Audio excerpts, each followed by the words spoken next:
আমার সাদা মনে একটা প্রশ্ন।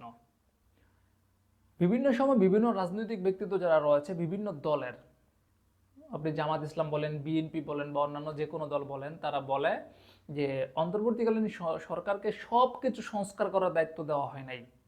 নির্বাচন করার জন্য যতটুকু সংস্কার প্রয়োজন সে শুধুমাত্র ততটুকু সংস্কার করবে, এরপর নির্বাচন দিবে।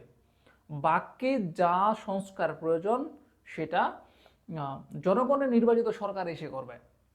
এটা কিন্তু বিভিন্ন রাজনৈতিক দলগুলো বলছে।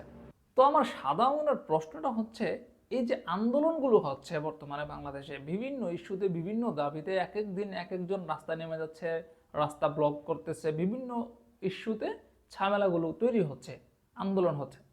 এই রাজনৈতিক দলের নেতারা তখন কেন বিবৃতি দেয় না যে আপনাদের যত দাবি দেওয়া আছে নির্বাচিত সরকার এসে পূরণ করবে, আপনারা এখন রাস্তায় নামবেন না, আপনারা এখন মাঠে নামবেন না?